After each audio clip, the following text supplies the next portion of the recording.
And we are back to discuss the third episode of Obi-Wan Kenobi, and I have to say, what a mixed bag episode. There are a lot of things I liked, and quite a Yeah. few things I disliked. By the way, before we start, I just want to mention that last time I said something that I regret and I'd like to apologize.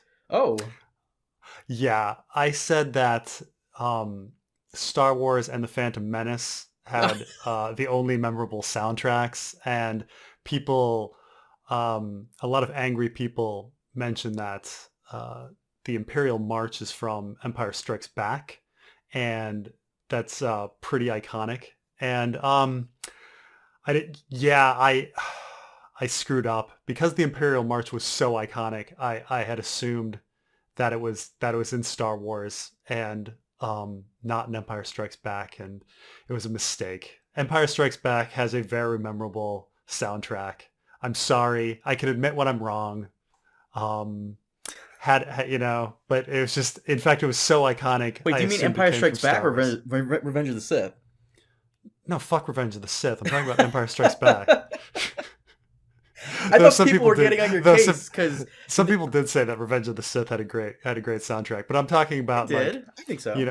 you know but at the same time I'm thinking about like really memorable like songs, and I realized that watching even like Obi-Wan Kenobi, when Vader came out and they didn't do the Imperial March, I was like, it didn't seem right, like, Yeah.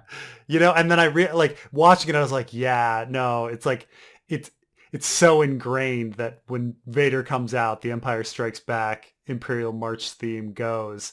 That it's hard for me to say that no, like Empire Strikes Back's like soundtrack is just based on that song. Even though the rest of the songs are like, if you listen to the soundtrack, yes, you'll recall that music, but it's not like if I'm like, hey, Carmine, can you hum like the Lost in the asteroid field song, or Yoda's song, like. Yoda song I don't recall as much. Yeah, I mean, I can vaguely like I know like I can vaguely hum like the Han and Princess Leia theme, and like the little like noodling of doodle doodle doodle, which is like the the snow creature scene and things like that. But I mean, there's some okay stuff on there, but obviously the Imperial March is incredible. So But yeah, no, so this episode, I think we'll forgive you, Preston. But this episode was very, very okay. There were moments that I was like, you made a comment last time when we yeah. discussed episodes 1 and 2, where you're like, who's this for? And the Mm, entire time I want to say, it's Disney, it's for kids. Vader just snaps some like kid's neck, and yeah. a stormtrooper gets like what, Yeah, did the vivisected? kid run out saying like dad and then he gets Yes. his neck snapped? Mm-hmm. Yeah. Wow, that was pretty brutal. Yeah. And like the stormtrooper like falls on the laser thing and gets vivid. Like, Oh oh, God. I actually Jesus. was I it does seem really weird that they've depowered Obi-Wan, right? Don't you think that like Obi-Wan should have Jedi mind tricked all of them, or just instantly killed them all? Like, Yeah, but I guess he's also, we've seen this before with Last Jedi. He's cut himself hmm, off from the Force, therefore I guess that means he doesn't have the same like powers. yeah, yeah. And I will say about that final scene, I do like how they play that Obi-Wan has PTSD and it's kind of He is. impacting like his force abilities and his fighting skills, because that was just so embarrassing on Obi-Wan's part. God damn, he got fucked up a little bit, but he hasn't been keeping up with his training. He's been cutting himself off from the Force just like Luke did in Last Jedi, so it's understandable. But that scene was very wonky in some places, and Vader really Yeah. holds it up. Just him being there really just carries the whole thing. The suit is so iconic that the suit does a lot of the heavy lifting. Mm-hmm. So like just seeing Vader walking on the street, um, you know, already is like creates an okay scene. I mean, this is kind of like the end of Rogue One, where they have the badass scene of like Vader just killing people right and left, and everybody kind of going nuts over that scene. Mm-hmm. So I mean, I think like him walking down the street, just because the suit is so iconic, you're kind of like, oh crap. Now how it played out, it was a little dark. I didn't Mm. really get where they were running. Um, I kind of wanted a better lightsaber duel. And the thing with the fire starting and stopping and starting again was a bit weird. But Though I do, y- this is where the mixed bag comes in. I agree with you, but at yeah, the same time, I love how Vader is like giving Obi-Wan a taste of like that medicine that he had on Mustafar. Like that right. was But sick. they tried to have their cake and eat it too, because the the meaning I got from and correct me if you interpreted something differently. So the gasoline or whatever, the fuel flows out. Vader thinks, good idea. I'm going to start a fire and then pull Obi-Wan in and burn him like he burned me. Okay, that's we got that. Then he puts out the fire, and then Ilaria Sand starts the fire up again, and then Vader doesn't want to go through the flames because he's scared of the fire because he was burned. But he has the Force. Can't he just pull Obi-Wan through the fire like he just did? Can he put it out like he just did 2 seconds ago? Like he just put it out with the Force. Why couldn't he like do it a second time? Or create a glowing bubble around himself? Like, that like,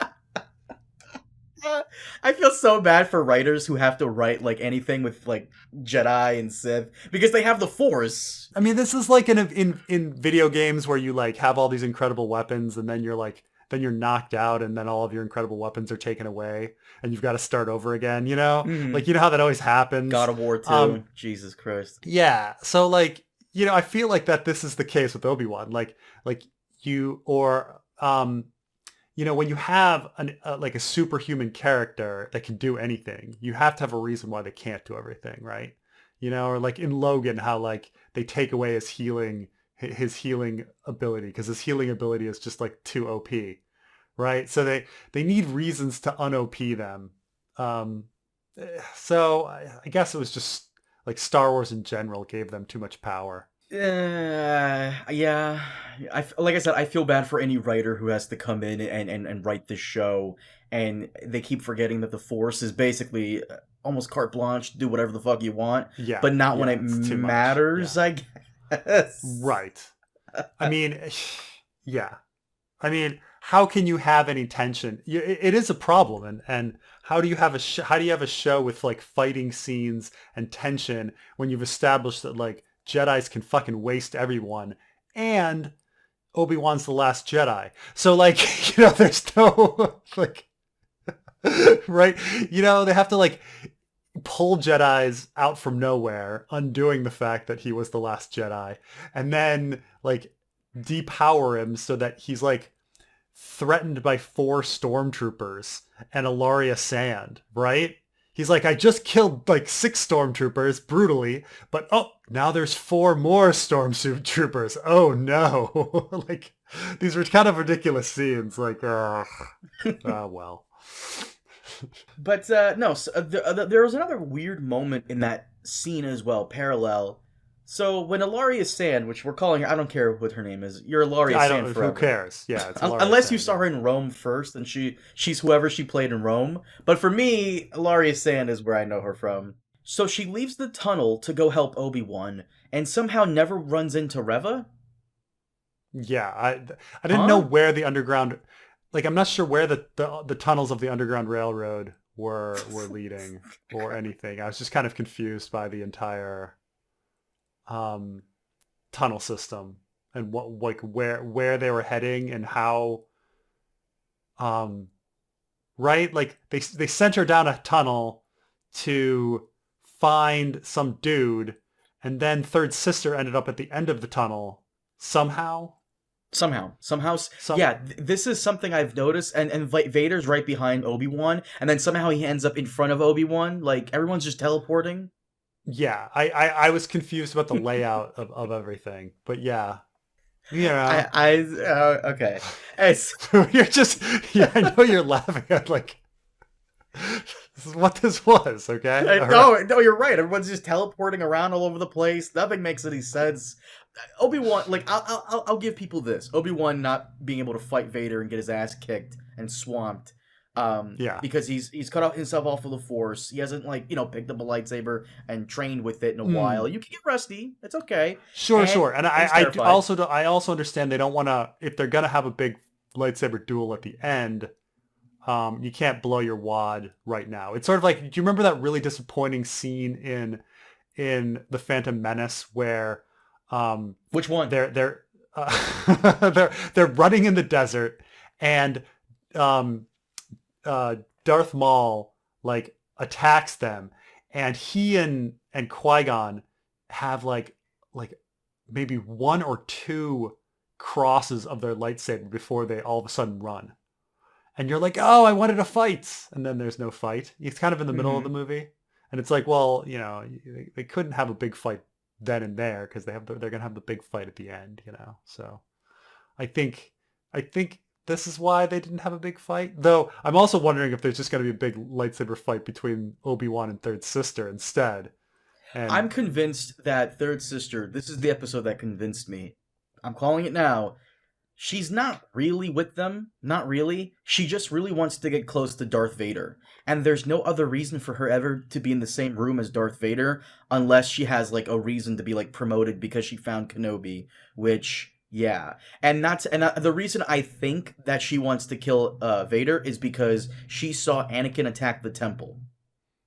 And she put two and two together that Anakin is Vader, or maybe there's probably a scene that she saw that we didn't see where one of the clones is like, Lord Vader, and Anakin responds to it, and she wants to get close enough to kill Vader for what he's done. So Carmine prediction. You think Third Sister has been a good guy the whole time, infiltrating anti-hero, and I'll tell you why. I think she's going to become, like, I think she's legitimately, honestly evil right now, but she's going to become good. You think she might be good the entire time? Yes, and I'll tell you why. Yeah. Because this is kind of unfair, but have you ever played Knights of the Old Republic, the first one? Nah, I've played it like once or twice, but I'm not very familiar with it, no. So Knights of the Old Republic is about one of the greatest Star Wars characters ever, Revan. And this character, Reva, is essentially, they even confirm it, that kind of took liberties with Revan into making this character Reva. And with that in mind, that's what I'm thinking, is that she's going to, it's going to be like a big twist in the end that she's not really with them. She's just doing all this crazy, douchey, evil stuff to get to Vader to kill him. I see. So they took the character, and then they made her into a black female, and then made Third Sister. Yes, okay.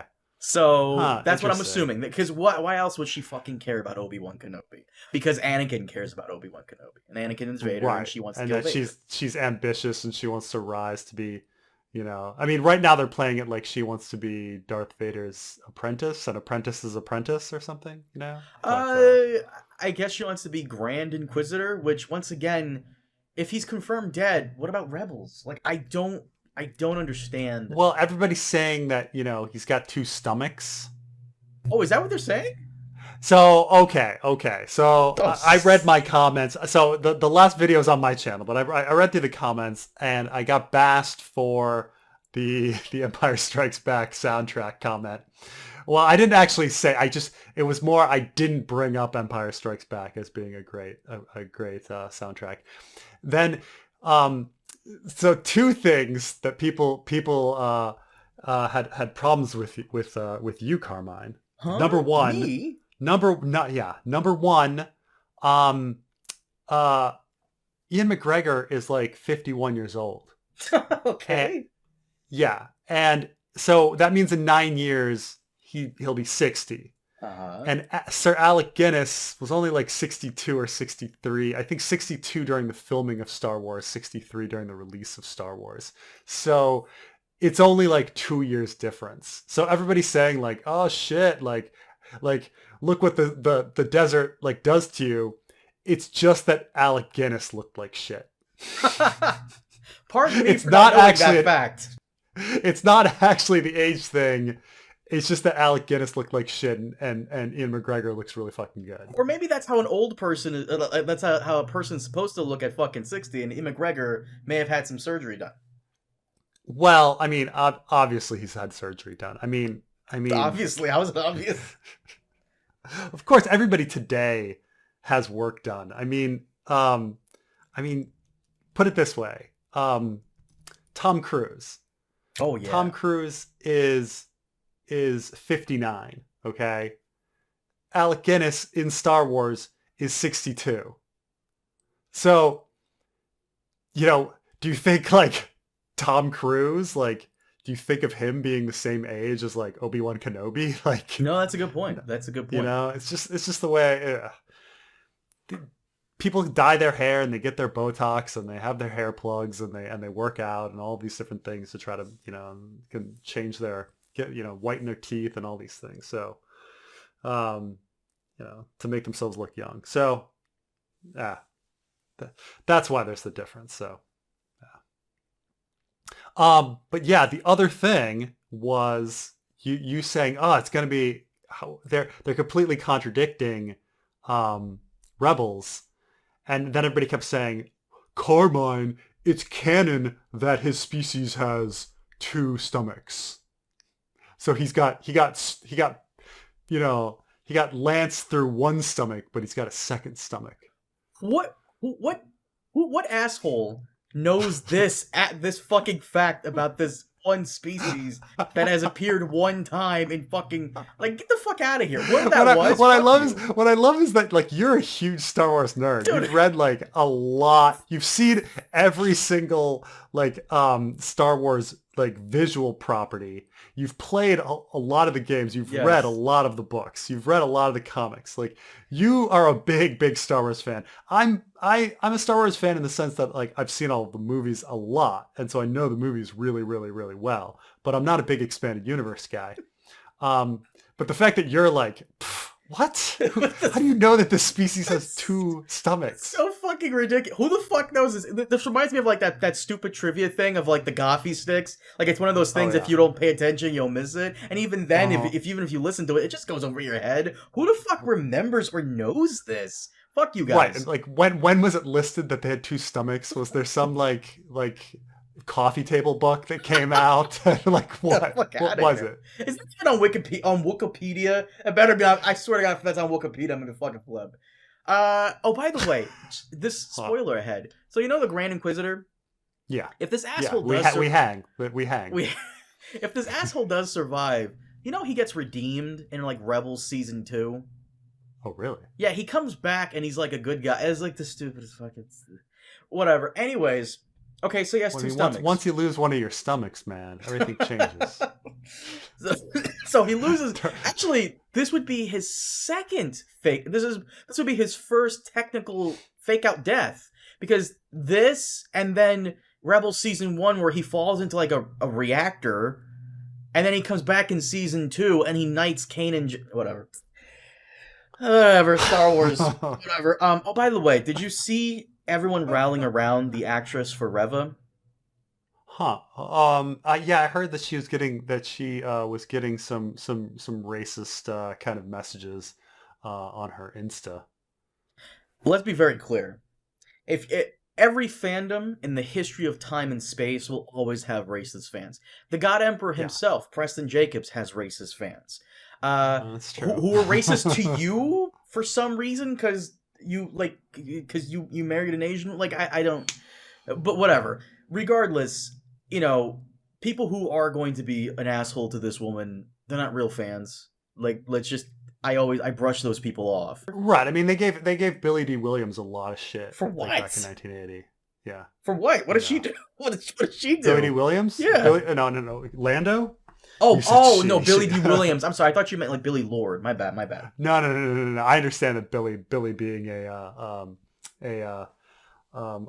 both a men's and women's name, but they gave Billy D. Williams a lot of shit back in 1980. Like, people forget how much crap. Like, when Empire Strikes Back came out, everyone was very angry that they put a little Muppet in the movie. and they were like, they've ruined Star Wars with this Muppet, and then they've put in this like black pimp character, and like seriously, there was like those sorts of comments like going on back then. I would assume so. Yeah. Yeah. So, and then over time it just kind of gets accepted as as part of the canon. Certain things age differently. I mean, I think that no one has gotten around to liking the Ewoks. But That has Yoda stood the was test of hated. time.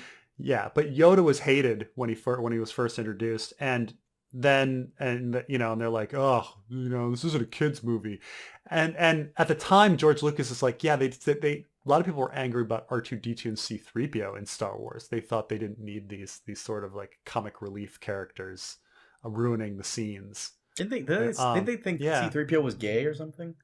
Yeah, I mean, a lot of people. If you read a lot of the expanded universe, they always use the term prissy to like describe his like his voice, and I'm like, no, he's just a British dude. They all sound like that. It's just. But I don't think anyone ever came around on the Ewoks, so they have not aged very well. And Jar Jar. No one came around on Jar Jar either. He's not hated as much as he was. I mean, I guess the Ewoks aren't hated as much as they were. They were really hated too. So, but yeah. But no, I feel bad for this woman. She was not given good material, and this is something I've noticed about a lot of non-white actors and actresses. They're not given good material in Star Wars for some reason, with the exception of Billy D. Williams. Lando is just awesome regardless. Mm-hmm. But yeah. Finn, Rose Tico, Reva, I think that's the only color in Star Wars. But no, I just feel bad because her lines are really bad and they make her sound like an angsty teenager. Her and the fifth brother, that's my problem with both of them. Like, all of the Inquisitors, actually, with the exception of the Grand Inquisitor, they're all just angsty teenagers, and the Grand Inquisitor is just like their babysitter. Yeah, I mean, it's just the lines. The lines are bad, and she's also a young actor, so it's I'm not saying she can, like, the lines they gave Jimmy Smits and Ian McGregor were not good either.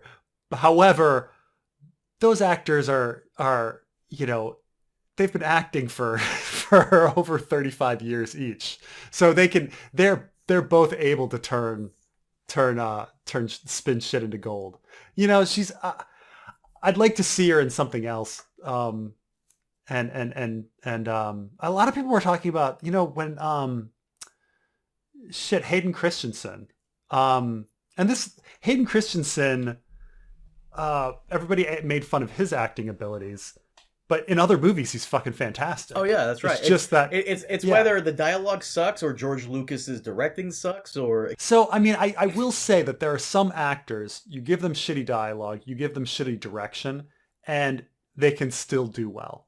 But those are few and far between. Most actors, if you don't direct them well and you don't give them good lines, like it's gonna come out bad. So what's funny, by the way, is Star Wars is the ultimate test for any actor or actress. If you can take this crap and make it gold, then you have stood the test of time. For example, take by the way, I misspoke. Giancarlo Esposito as Moff Gideon. He's the other non-white character in Star Wars. But Giancarlo Esposito as Gus Fring in Breaking Bad.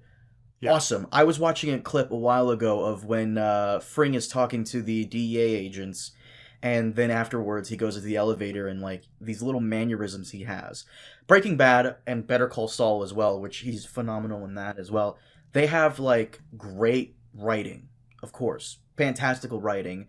And even with that fantastic writing, Giancarlo Esposito, he's such a good actor that he could take that writing and not only make it gold, but also have these subtle moments of the character that just stand out and make it extra awesome. He didn't do much of that in Mando because Moff Gideon doesn't need all that extra like stuff. He's Star Wars in Breaking Bad and Better Call Saul. Gus Fring, Giancarlo Esposito. He is a very charismatic and suave character. Whereas in Star Wars, all he needs to be is a villain. There is a difference.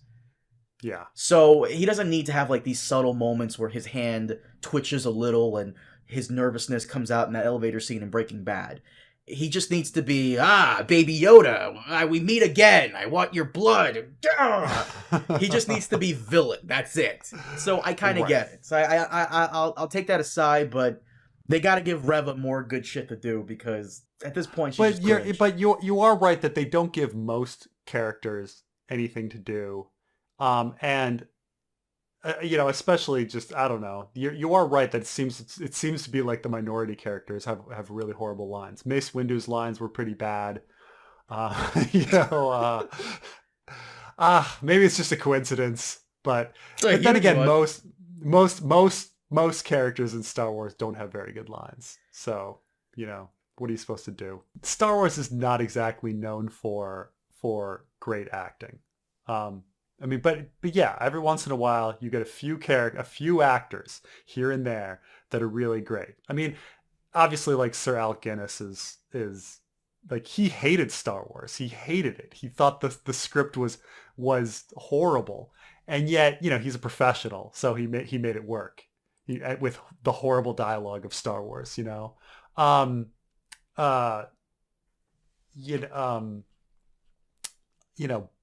Ben Solo, he also seemed to put everything into it for some reason. Adam Driver, for some reason, decided to put everything into it in it because he also just is really, really trying hard, But everybody else, it's like, what are you supposed to do? There is one more thing, by the way. Star Wars is evolving in terms of quality in regards to their characters. So Darth Vader here versus Darth Vader in Rogue One sounds better. Actually, that's you know what? Bringing up Rogue One, that's actually a movie where they let everybody act. I'm not saying Rogue One is really a great movie, but there's a lot of good acting in that movie. But it's probably the only movie where there's good acting, right? I would say so, yeah. Yeah. But the voice of Vader, it's from the original trilogy. I noticed this, and I fucking love it, and I appreciate it. I'm glad they're doing that. I feel like it's a deep fake type of thing. It's like it's not James Earl Jones. I think it is James Earl Jones, but they somehow managed to edit it to where he sounds like he did 40 years ago, which once again I appreciate tremendously. Oh. You didn't notice it? I mean, so James Earl Jones was the voice actor, but I didn't know that you're saying it doesn't sound like old James Earl Jones from Rogue One. Like they've perhaps done something to clean up the voice you're saying. Mm-hmm. You didn't notice it? No, I mean I don't. Yeah, I don't know. We'll have to do some research because I mean James Earl Jones is old. He's like 90 years old at this point. I know, but yeah, I know, but it sounds just like in the original trilogy, which I greatly appreciate. But no, overall, to wrap this up a little, yeah, the episode was really a mixed bag, and I'm starting to I was very, very hyped for Kenobi because they can't fuck up old man Kenobi, and okay, it's once again, I'm not being blown away. I find it so weird that everyone and their mothers, well, not everyone and their mothers, but a lot of people like on social media are like, that was the greatest episode. I just came. Like, really? That was a good episode? Well, because Darth Vader appeared. That was it. That was it. I mean, honestly, the first half really felt like a Mando episode, didn't it? I didn't mind the first half. It was fine. Yeah, I mean, but it was like they're on a planet. They're like running into stormtroopers. There's a goofy alien. You're seeing local people, how local people live. It definitely felt like you got depowered Obi-Wan. There was actually some tension, like with him having these conversations and oh, by the way, before we go, I thought there was a really interesting line. So prior to Attack of the Clones coming out, I remember that there was some speculation about the relationship between Padme and Obi-Wan. And so before Attack of the Clones came out, people said, okay, well, why did they make Padme in the middle, like age-wise, between Anakin and Obi-Wan? And, the theory at the time was, oh, there's going to be a love triangle. that perhaps Obi-Wan will also be in love with Padme, and there'll be something. Maybe she'll have a romance with both Vader and Obi-Wan. Now, with the exception of one single line in that you could take a certain way in Revenge of the Sith, they did not go this path. Like they didn't create new romance or even flirting between Padme and Obi-Wan. I think there might be one line when he's like, choking Padme, Anakin's choking Padme, where he might say something about Obi-Wan or something, like some sort of weird jealousy thing. But when he's on the hayride with Leia, when Obi-Wan is on the hayride with Leia, they she says, "Are you my dad?" And he says, "I wish I were." Which you could take one way, like, yes, I just want to be your father, but to be like, oh, I actually wish I would have been with Padme, like I would have been your father in that respect. Yeah. I didn't take it that way. I took it as that her father is such an awful person now that that's me being your father was the better alternative. That's how I took it. And I'm glad that I was way too young. In 2002, I was what, 10? 11 Yeah. maybe? No, 10, 9 or 10. And I was born in 91. And well, I'm glad they didn't go that route because of how weird it would have messed with Obi-Wan's legacy of wise mentor or Padme's character. Because, like, there's nothing people hate more, especially with female characters, than a woman who supposedly plays both sides of a love triangle. And even if it wasn't Padme playing Obi-Wan and he just fell in love with her and she had no feelings towards him, it would still ruin the legacy of Obi-Wan being the kind and wise mentor. Like, something about a love triangle just fucks with that image for me. Maybe people feel different, that's fine, but I don't like. There's something sacred about a mutual respect and camaraderie among best friends versus like that guy loving his best bro's girl, because he watches over Luke because Luke is his best friend's son, and there's something cool about that.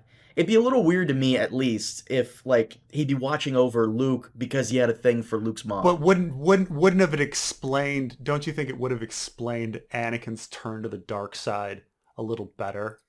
That I mean, he turned to the dark side over his best friends, maybe like jealousy over his best friend slash yeah, mentor yeah. getting I with his mean, girl. like when we think about like the most toxic hatred that human beings experience, like jealousy is like really like the toxic like kind of thing, right?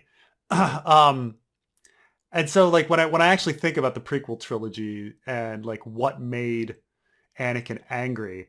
I mean, the thing that makes Anakin angry is the fact that his like mom was you know beaten up by and was beaten up and eventually killed by some Tusken Raiders, right? Mm-hmm. Um, but then like and then this theoretical anger and hatred over Padme dying, even though she has no reason to die. Like Preston, please. those are She the lost her reason to live, yeah, I know. or the will But to live. those are like the two things, right? Like your mom died and then someone told you that like or you had this idea that your baby mama or your girlfriend is going to die too. Or I guess they were married in secret, weren't they? So it's wife. Okay. Um but like you don't really get like that hatred rage thing. Like I don't really understand why Anakin was so angry. Like he slaughtered all the Tusken Raiders. Like they're dead. So like he got his revenge. Like who is he angry at now? You know? And when you hear Anakin's lines, it's always these pouty things like, Obi-Wan This doesn't is how the trust me. audience knows you're much older. Because what, you don't remember being an angsty teen who's angry at everything for no reason? I guess, but when I think of Darth Vader and turning to the dark side, like what is dark and evil? What's the most dark and evil thing? And you're like angsty teenager. Now, now granted, in the past week, angsty teenager was a very, very evil thing, but it's not normally what we think about as like the most evil thing. But you do think about like jealousy, like as being this really, really dark um, thing. So, but whatever. They didn't do it. So I'm glad they didn't do that love triangle, because then the character of Padme would have gotten so much shit for just be like, you know how like how much shit women get already. I'm sure you do, I for guess being in like the middle of you're saying two guys. you're saying that about her, like they'd be like, oh, she's just leading guys on and all that Yeah, kind of shit. like that would be Yeah. like one of the criticisms. As for like Anakin turning, I'm gonna be a nerd for a minute. I'm Mm. assuming that being force sensitive means that you're more in tuned and in line with your feelings and emotions, and as such, when you get, as a force sensitive person, when you get angry, you don't just get angry, you get fucking really Yeah. angry because you're in tuned with everything. Yeah. That's why the Jedi are the monks they are. They train not to, fight with hatred, because that is just a slippery slope that you sometimes can't control. Yeah, it's just they didn't give Padme anything to do in Revenge of the Sith anyway. And what's sad here is in this Obi-Wan series, he's sitting here talking about what a great friendship he had with her, and we never saw that. This was all off-screen kind of bullshit. Like we never saw an Obi-Wan Padme friendship really. Um, so it's sad. I would have liked something. I mean, going back to Revenge of the Sith and Attack of the Clones, like maybe had the Jedi Council found out about Padme and maybe ordered Anakin not to see her anymore, like something, like, but I don't know. I never really got the full rage. Now, Hayden Christensen did his best to like, put it on his face and try to invent like this anger, but there wasn't really a good reason for him to have so much anger. But whatever. These are things that are way in the past. But I'm reminded of it now when I think of like Obi-Wan saying like, oh, your mom was really great. Oh, really? How do you know that, Obi-Wan? Like when were you two hanging out? you know? You make a good point with that one. You do. I will say though, there probably were, I don't recall, because a lot of the episodes that did skip, Clone Wars was, as I was getting older, it was very Yeah. kiddie. I'm sure there are many episodes where Obi-Wan and Padme do hang out in the Clone Wars cartoon.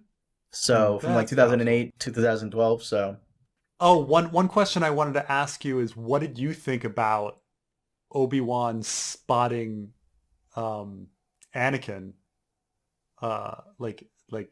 having that ghost of Anakin that he saw? I'm so glad he did, because we need more moments like that. It's such a cool moment, and I love how it like hones in on his PTSD. Such a great moment. It reminded me a lot of it. I mean, Oh yeah. I thought the scene worked really well. I really liked how the scene worked, but but at the same time, it worked in the same way that it works, where he kind of like sees it and he's like, "Oh my god, what's that?" And then you like feel Obi-Wan's fear, hmm No, I like how they're honing in with the whole PTSD thing. That's, like I said, one of the reasons why that lightsaber fight was so one-sided. Obi-Wan has Mm, some severe PTSD from like what happened between him and yeah, Anakin. yeah, So yeah. I think they're doing really well on that front, and I think Ian McGregor is nailing that characterization as part of well. me kind of wishes that that was a vision at the very end instead of the actual fight between them. That he's Yeah. so afraid and he's so in the PTSD that he's like fighting air, but isn't, to him he's actually fighting he's actually fighting Vader, but in reality he's not, and he's scaring Leia a Yeah. little. I would have done something like that if I was in charge. Like Now, he's now, granted, we have 3 more episodes, but now, if you ended the series now, we reinterpret Star Wars because now it's like Obi-Wan has all this PTSD, but he overcomes that PTSD to face Vader in that battle on the Death Star, and now we've reinterpreted that. If we didn't have this Obi-Wan series, the last time Obi-Wan fought Vader, he freaking slaughtered him, and then he goes and he faces him on the Death Star, and you could be like, oh, he's super confident. He has no fear of Vader because last time they faced, like, he just totally killed him. That's a You good know. point. That's a very good fucking Yeah. point.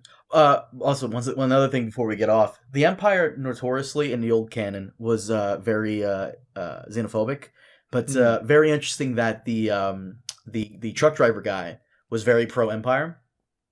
Oh yeah, yeah. There's a lot. Oh, 'cause this was like old canon expanded universe. Hmm And I guess it's implied in Return of the Jedi, right? Like the implication in Return of the Jedi is that this ragtag group of rebels has a bunch of aliens in it, and you don't see those aliens with the Empire very much. I'm trying to think. The only alien I remember that's part of the Empire is in the original trilogy is that elephant, purple elephant guy in from the original Star Wars. You mean the one on Tatooine? I always thought it was like a giant Yeah, yeah, mosquito. yeah, or something. Yeah, but he's the only. I'm trying to think of any other Imperial agents who aren't human that appear in the original trilogy. I can't think of one actually. Just mosquito dude. Just mosquito guy with a large stinger thingy, and Yeah, I yeah. don't even think he was like a part of that. I think he's just maybe like after a bounty or something. Yeah, maybe. I mean, I guess you're right. Bounty hunters. Bounty hunters could be, by extension. Um, yeah.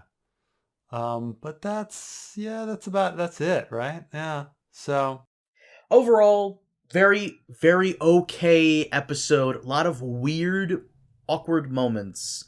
We'll wait to see how this plays out going forward, but yeah. yeah, Vader, cool stuff. Let's keep going. Let's keep. So it's just now after Book of Boba Fett and how bad that was, I'm just hoping this. I know this won't be like amazing. I Yeah. already have. I already know for a fact it's not going to be the most greatest Star Wars thing ever of all time. Now my only hope is that it's not bad. Now you love the rankings. So like, okay, so our Star Wars series so far, we've got Mando season 1, Mando season 2, Boba Fett, and Obi-Wan. Um, what would you rank first? At like the very top going down, Yeah. I would say it's Mando season 2, and then it's Hmm. a fight between season 1 of Mando and Obi-Wan so far, and then Okay. Book of Boba Fett all the way at the bottom. Okay. All right. Is Interesting. that same for you? Mm, so, I mean, again, we'll see how the whole thing plays out, but you remember Mando much more fondly than I do. And so I'm gonna say it's like a near tie between Mando season 2 and Obi-Wan. Oh, And I'm gonna put Mando season 1 much lower and Book of Boba Fett below Mando season 1. I mean, our order is roughly the same. It's just that I would put Obi-Wan higher than you. okay, So, that's fair. because I do think, you're forgetting like that there's just so much killing time in Mando and and a lot of stupid stuff, but it's fine. And I fully Uh, admit that a lot of what made Mando season 2 great for me was the nostalgia trips of Bo-Katan and fucking Ahsoka. Oh yeah, my I mean, god, yeah, if you're into rogues, I mean not rogues, if you're into rebels the dark saber breasted. Come on. and that kind of stuff, you're gonna have more of these. You're gonna have more of these cream your pants moments. That's how you Yeah. know Press is a true Game of Thrones Ice and Fire YouTuber. He's talking about rogues. I know, I know. I keep saying, I keep you're like only Preston Jacobs would accidentally confuse Star Wars Rebels with a 2014 like short story publication. Rogues, yeah, I know. Okay, so let's get to episode 4. Um, Yeah, hmm. what I consider probably the weakest episode we've had so far. This reminds me a lot of like what Book of Boba Fett did, which was like wait, like you said, waste time Yeah, to get to the final episode. And realistically, this episode could have been skipped entirely because the end result is supposed to be trying to figure out where the Jedi path is or like the home right. base is. They So they could have realistically, just found out from anywhere, from the last time or whatever, or their right. last escape. Yeah. What could have happened was Reva could have let Leia go and like slipped a little like locator on her Hmm. person and just let her go, and then the Yeah. same result would have still happened. This episode didn't really need to happen. It was. I mean, Star Wars in general is a lot of fucking recycling. Like, I get it. Like, Return of the Jedi is a complete recycle. Like, and then everything in the prequels has to rhyme, and then in the sequels you're doing the same shit again. I get it. Star Wars is recycled stuff, but this just felt so recycled. Like they were trying to get hints of, the Death Star and the escape from that, but it didn't seem clever. Like, don't get me wrong, I love a good heist. Like, I love a good breakout. But there was nothing here where I was like, oh yeah, they got him out. That was clever or good or impressive. It was just every moment I was like, oh, how incompetent is the Empire? Like, how incompetent can a group of people at a high security base like be? Did you get that impression? So this is funny. I think this is the second time the Inquisitorius base has been broken into. I think Fallen Order takes place before Kenobi. Hold on one second. Does Yeah. Fallen Order take place before Kenobi? Let me see real quick. Uh, is Kenobi before or after Fallen Order? Okay, so Fallen Order takes place about 5 years after Revenge of the Sith, and Kenobi Mm. is 10 years after Revenge of the Sith, which means 5 years ago, the protagonist of the video game Fallen Order, Cal Kestis, he broke into the Inquisitorius fortress the Yeah. same way Kenobi did. Is Fallen Order canon? Yes. Okay.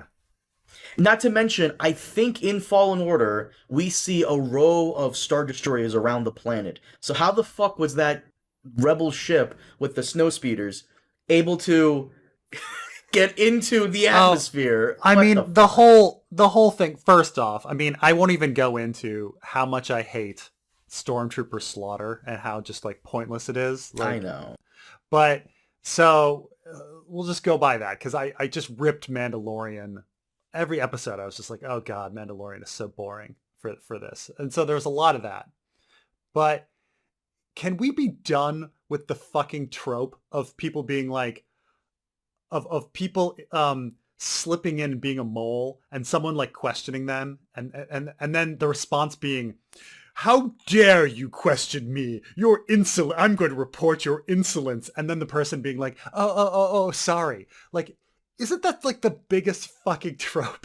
Like like they do that all the time. Like it just wouldn't happen in real life. Like no one's going to be like, oh wait, my job is chief of security. I'm going to not do my job because you've accused me of insolence. Like it just happens in so many shows and so many movies and just it's just so like in any real I could get it like all through Star Wars, like the Empire's security has just been abysmal. Like Return of the Jedi where they're like, oh yeah, come on out and finish off the Ewoks, and they all like open the door and run out and you're like, come on. Like I get it, but it's just it's so bad. But just the idea of somebody walking in and being no one recognizing her, and then them finding her suspicious and being like, well, wait a minute, you're not assigned to this base. Like, why are you here? And then for them to just be like, fine. Like, you don't want to call it an escort? Like, you don't want to like make a call upstairs or let her in and then make a call upstairs? Like, no one's going to do that? Or the guy that found her at the computer was like, what are you doing here? Let me take you to a private place where you can snap my neck. Like, who would do that? Like, ugh. Funny enough, the Empire was more competent on the Death Star in Episode 4. Remember when they bring Chewbacca up there and he goes, I wasn't notified. I'll have to clear it. Oh, absolutely. I mean, the Death Star is ridiculous on many levels, but it's not this ridiculous. And with the Death Star, you have the whole idea at the end that it was mostly their plan to let them escape. You have the clever smuggling cargo things. You have droids running around infiltrating. It's a little weird that the droids are able to walk around and infiltrate. Don't get me wrong, but I mean, everything is weird about security in Star Wars, but it's just so dumb that someone's going to be like that someone would walk in and be like, yeah, like I have classified information to deliver. I'll counter really, that. I'll counter that. The droids walking around shows the attitude for droids at this era. They're so insignificant that what the fuck are they gonna do? Destroy the Death Star? All right, fair enough. I'll give you a pass on the droids because just like droids are just seen as invisible. Someone in my Discord brought up a very good point as how the Empire, Vader, and the Inquisitors were really dumb on this point. Shout out to my guy Bashir. He basically said, why didn't they put the whole planet where Obi-Wan was under lockdown? Last episode, I thought Vader was toying with Obi-Wan because he thought there was no way Obi-Wan would escape, but it seems Vader was just too dumb to use the Force in order to prevent the droid from taking Kenobi. And of course, people are saying, well, the fire! Okay, fine. But the Empire... This also brings up canon issues as well, because the Empire now knows that Kenobi was sent to rescue Leia. So they should conclude that Bail Organa is a dissident and a traitor, and they should never allow Leia to become a senator in the first place. Now I'm all thinking about, also, like the whole time I'm thinking about Leia's video to Ben in R2, and she's like, General Kenobi, you fought alongside my father in the Clone Wars. And then it's like, ... And we had that whole fucking adventure where I was kidnapped and then you came and rescued me and we were like on several planets. Like, she doesn't mention that. To be fair, maybe she's gonna have her mind wiped. I don't know. Well, let me try to mental gymnastics this so it can somewhat make sense, because, oh my god. So when she makes that recording, she's, I guess, being chased by stormtroopers, so she has to be real quick about it. She can't, ask him for help while also reminiscing about that one time they got, they went on those adventures. Plus, she's trying to be formal, so she can't be a bit informal with him. She's grown up. She went to senator school. She, she has to learn. She has to learn to be formal, and she's asking for a formal thing. So okay, I kind of feel that there is supposed to be a change in Star Wars, and granted it's only one line, but they kind of say like, oh, like he comes in and he says, what are we doing if the Senate finds out about this, and then they're like, the Senate's been dissolved, the regional governors are going to like rule the galaxy, and we're going to be able to politically do this because we have the Death Star. And the idea being that they didn't quite have absolute full dictatorial power until the Death Star was completed. That was my counter to that guy. Yeah, and so, but here they don't seem to have any fear of the fact that they have a senator's daughter. Like, politically speaking, this is a big deal. Politically speaking, like, Bail Organa and the senators have power at this moment in history, right? Mm-hmm. Like, they shouldn't be willing to torture Leia and kill her. So my counter to that is that the Empire knows that Alderaan has too many supporters, and they can't afford a full-scale civil war over this. Kidnapping a senator's daughter would put not only Bail's or Organa's allies in a panic, but also other, galactic politicians in a panic that the Empire can do this with impunity. And it could be them next. That's why the Death Star systems and line is there. I don't think the Death Star is operational at this point, so they have to kind of... Death Star is definitely not operational at this point. Right. But... So they kind of have to let the whole, Bail thing, just, let him do that rebel shit that they probably know he's already up to. Because in the original canon, one of the reasons the second Death Star's laser is able to target capital ships and destroy them was because the Empire was specifically afraid of the Mon Calamari super capital ships that were, insane and tough to take out. And they knew that the Mon Calamari was not only in line with the rebels, but... Okay. But not only in line... She's going to leave that in, right? I'll leave it in. Not only were the Mon Calamari in line with the rebels, but there would be a huge obstacle to overcome. Them and the Yuzon Fong, which... I don't even think it's going to happen in this canon. All of these retcons and problems with the timeline, I would forgive if this were a story worth telling.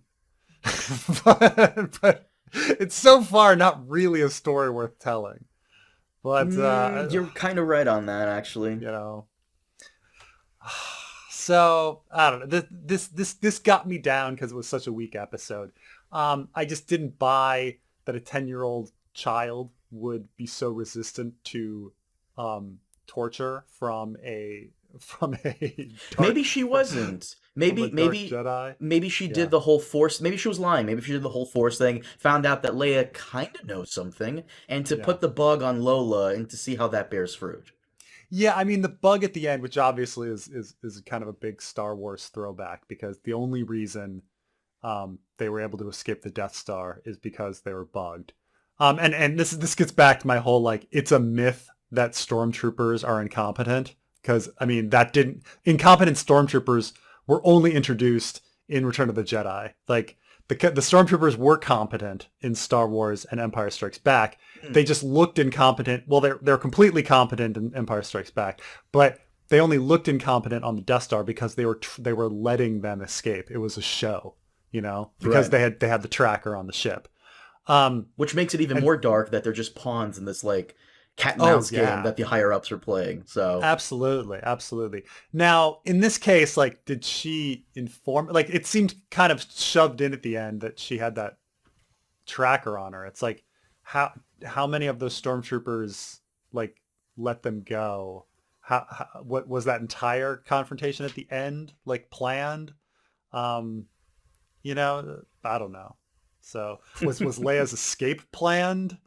Uh, uh, it had to have been planned, and everyone on that like on the opening era of the fort had to have known that this was the idea all along. Otherwise, they never would have let that cartoon bullshit slide where she's under his trench coat. oh my god.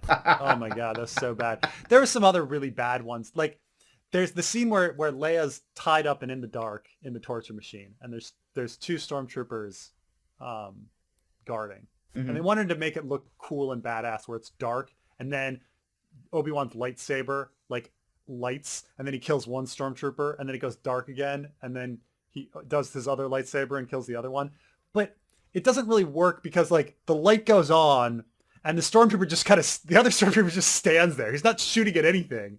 And then it goes off and he's still like, freeze, stay where you are. And you're like, dude, like just fire your gun. Just fire your freaking gun.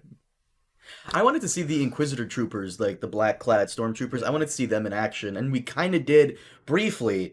But it was that weird scene where he's holding back the water, which once again that was in Fallen Yeah, Order. That's how that they was really escape. weird but it was also really weird because there was kind of a cut where he was holding back the water in front of himself, and then he kind of released it, and the water was in front of the Empire people, and Damn, yeah. they didn't show him like walking back 20 feet or 30 feet, so it's kind of confusing on where everybody was. But yeah, that happened in Fallen Order. That happened in Fallen Order. So they break into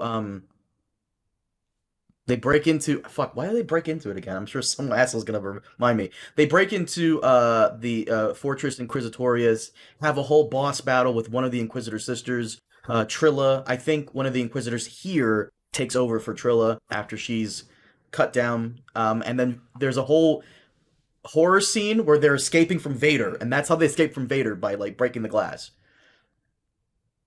Well, so they really stole a lot of ideas They from really, both like they A New really did. Hope and Fallen Order. Yeah. Okay. So someone also that I know pointed out that when they broke the glass and he runs and the door shuts, for a second there you see the door is kind of leaking water. It's almost as Yeah. though they're implying that the base will be soon be flooded and destroyed, but then it never goes back to it. Yeah. I mean, it's either airtight or it's not. Like it's either two big metal slabs coming together, and it should be like spraying water, or it would be like an airtight seal because this is super advanced technology. But instead, it's like this like very oozing out, um, like a leaky faucet kind of level of leak. I mean, it's nitpicking, nitpicking. I mean, whatever. That's like way the leaking of that door is way down my fucking list on this fucking episode. So there were a couple cool things. It always seems like a weird disconnect between the writing team and the visual Hmm. effects team because the visuals were fine until that last part at the very end where the snow speeder stops right in front of Reva, and it's just that Did looked that like snowspeeder just stop dead and float? Is that something yeah, ships do? they can, but I think the speeders I don't think they can. They're not ships.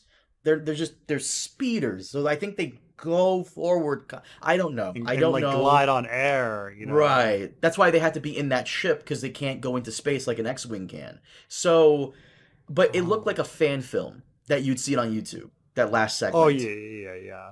There's a Yeah, real, that's true. but for the most part, all the visuals so far were great. But there's a weird disconnect between like the visuals and the writing. Everything looks pretty, and then deep down, it's like. What Mm. was up with the tomb? So that tomb, some of those Jedi were in the Clone Wars, Uh-huh. and the Clone Wars cartoon from like the early, from the Okay. late 2000s, Okay. and Okay. I Okay. guess they're keeping them. It looked like that amber from Jurassic Park, like they're keeping them Hmm. in somewhat of a stasis so they can run experiments. That was creepy and cool. I like Right. that. Are they alive? Are they dead?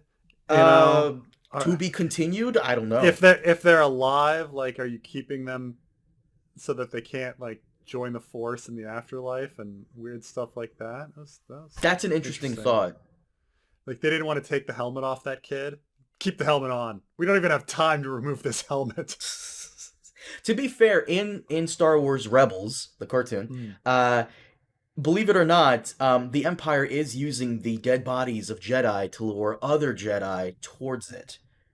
So in This Star is Wars Rebels, they use Luminara's dead body to lure Kanan and Ezra, Ezra will be in the Ahsoka series, I'm assuming. They use Luminara, the Twi'lek who was killed in Episode 3 at Felucia. They use her body to lure them there to try to rescue her, and then they get ambushed by the Inquisitor who's still alive. So, okay.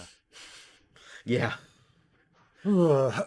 Yeah, I mean, the whole like sensing force energy and drawing people, like, just it reminds me of the Thrawn trilogy and the weird stuff about like in that about um you know, how they explain like, oh, the reason Yoda was able to stay hidden is because some dark Jedi died on his planet, and the good Force and the bad Force like canceled each other out, making him invisible. And I was like, Oh ah, yeah.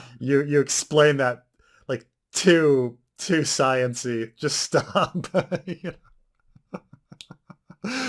Yeah, yeah. But I always hated that. Like, can we have the Force be mystical? Is that allowed? But Well, I will say this because you mentioned Mando, and yeah. you said it before that you thought Mando was whatever. Mando had a lot of like interesting moments, cool callbacks for fans of the cartoons, and like there were a lot of moments where you kind of didn't notice like the meh underneath, which was Mm, fine. A lot of the fights were cool, a lot of the stuff we saw was cool, the characters were cool, but the writing was always eh. That's fine. yeah. Here, the writing continues to be worse. It's on Book of Boba Fett levels now, and it's going downhill. The first two episodes were Yeah. fine, and then episode Yeah. three, Who do they have different writers for the different episodes? I have no clue. All I know is Deborah Um, Chow is behind this, and she directed some cool stuff in Mando, I believe. let me see here. Let me see if I can find anything here. Cuz this was remarkably poor. I mean, I liked the trauma scene at the beginning paralleling like Obi-Wan and Darth Vader and their two back to tanks. Though, man, they really love those fucking tanks. Um, I expected a flashback scene, and quite frankly, if we don't get one by the time the series is over, they would have wasted Hayden Christensen. Why bring this fucking guy back if oh we my can't god. see his like face of Yeah. how he was as Anakin? And at least a Clone Wars scene where Obi-Wan's in the clone armor, which he always wore, and Anakin is like, and there has to be like a flat. You bring back Hayden Christensen, like do something with him. Yeah. Don't just have him Yeah. as like Vader the entire time. Okay. So, part 1 and part 2, we have credits of story by Stuart Beatty and Hossein Amini, and then the teleplay by Joby Harold, um, and the rest. Then as part 3 comes, we have all of them, but it's now co-writing. And then episode 4, we don't have Hossein Amini and Stuart Beatty, and we just have Joby Harold and Hannah Friedman. So we have half as many writers on this one on this episode as the other ones, like the ones that were involved in the previous three.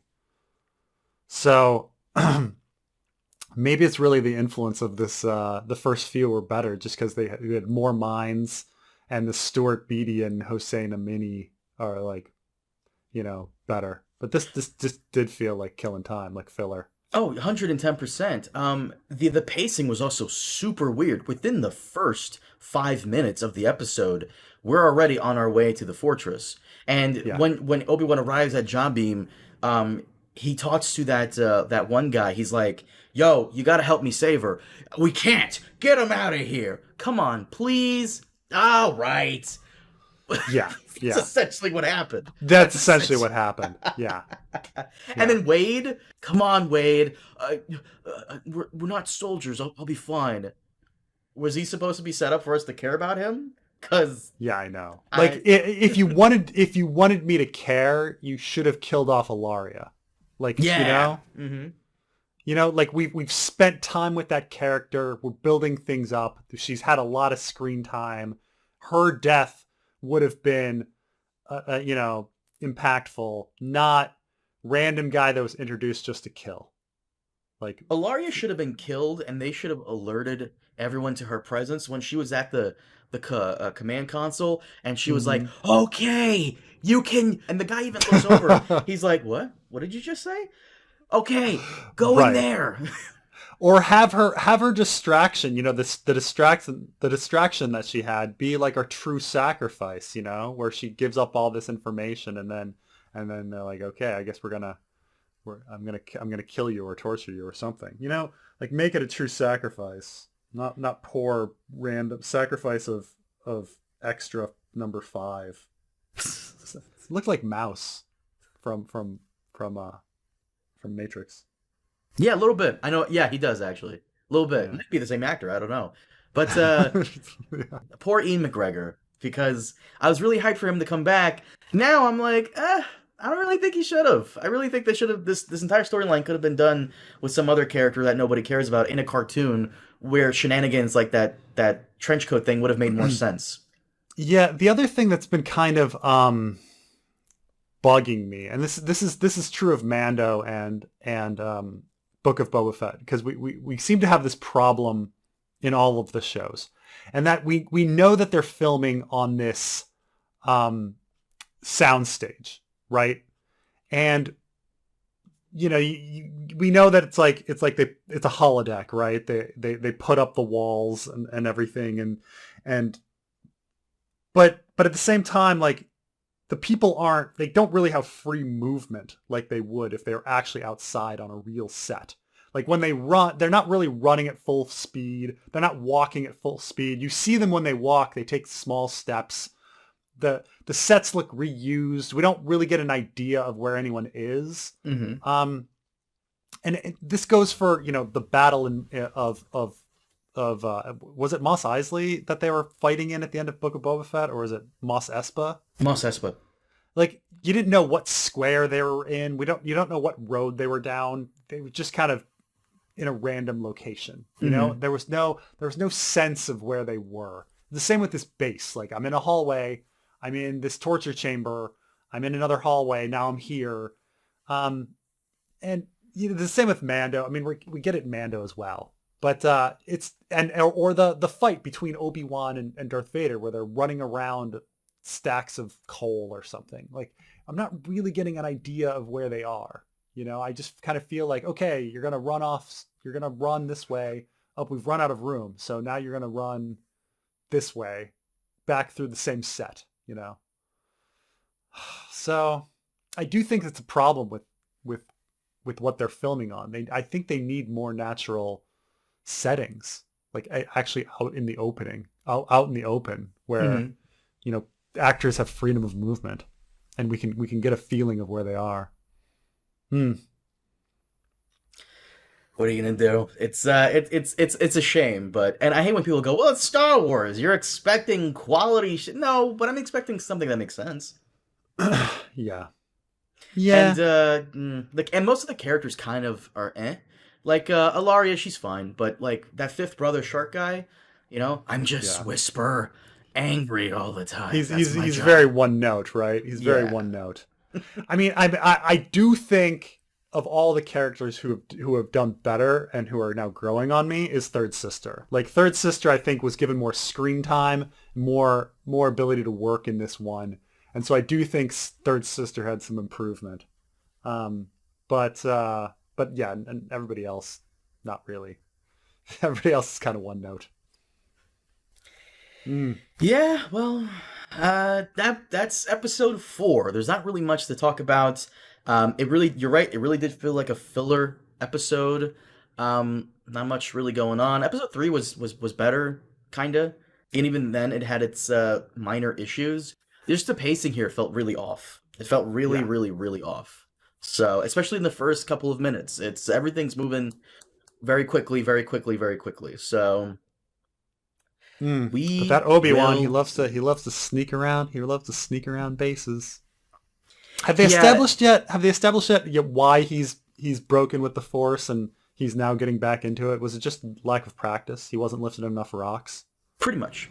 Yeah. That's what it Okay. sounds like. Pretty much, he was shaken. He has to lay low. He can't. He That's didn't want how. to use his Force to draw attention or something. I don't know. That's exactly what happened in Fallen Order. Cal, so Cal and his alien friend are like working to disassemble the old Clone Wars ships, and his buddy falls, and Cal uses the Force to catch him. Supposedly, no one sees this but the two of them, but apparently that's not the case, and that's how the game begins. I see. I see. Mm-hmm. So kind of the same as this show. Okay. Kinda, but Obi-Wan doesn't really use the Force, and he's afraid to do so in case someone sees it.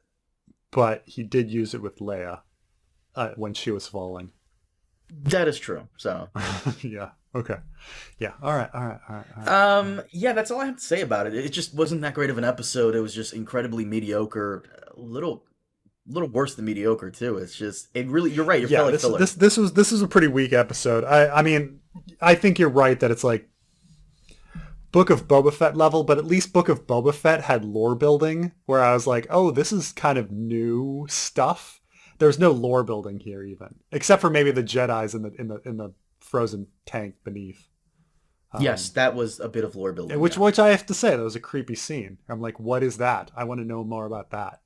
But That's a missed everything else, opportunity, though, to make the fortress more like a horror house. That they really like, yeah. they should have honed in on it just a bit more. That the Hmm. fortress carries a lot of like insane torture devices, and it's a tomb, but at the same time, it's like because in the video game, it's also a training center for those Inquisitor troops. Hmm. So, yeah, here it's just like a base where everyone, Yeah. all the Inquisitors can come and be angry at each other. But I'm gonna say that like there was absolutely nothing entertaining about killing stormtroopers in hallways. I agree, Preston. The Empire did nothing wrong. I'm with you, buddy. Well, they haven't done much wrong yet. I mean, I'd say that we really lose the Empire when Alderaan is blown up. I don't think there's much excusing. There's no making excuses for the Empire once Alderaan is blown up. Hmm. You could perhaps make some excuses prior, but once Alderaan's blown up, no, no, I'm sorry, you're evil. There's no debating it. There's no coming back. There's no coming back. Yeah, Do you mind if we wrap it up here? sure thing. Guys, thank you so much for joining us. As always, we'll see you next time for episode 5 and 6. Hopefully things pick up. We'll see. With only 2 episodes left, you'd think they would have to pick up, right? Unless they, Yeah, yeah, absolutely. I And I think they mean, will. I think they will. hopefully so. Hopefully so. Get that final confrontation with Vader and I Obi-Wan. mean, didn't you say this was originally supposed to be a movie and then it was turned into a miniseries? Yeah, there Yeah. was supposed to be a Boba Fett film from Josh Trank, and after Fan Four Stick, that just went away. Um, Hmm. and I believe this was also supposed to be a movie, but I think they just turned it into a TV show a couple years ago. Well, that kind of explains it, right? That you take the material and then you just kind of add a little filler and you just you have enough stuff for like when you film a movie, you usually film twice as much stuff, right? So Hmm. you're like, oh, I've got like 4 hours of material here that would be normally pared down to 2 hours, but they just didn't pare anything down, and then they filmed an extra useless episode and that kind of stuff. So Yeah, that's my problem. Like if this is 6 episodes, maybe it should have been four. Maybe it should have been yeah, five. Maybe it should have just been a movie. Who knows? yeah, that's true. Thanks guys so much for joining us. We'll see you next time. Have a good one.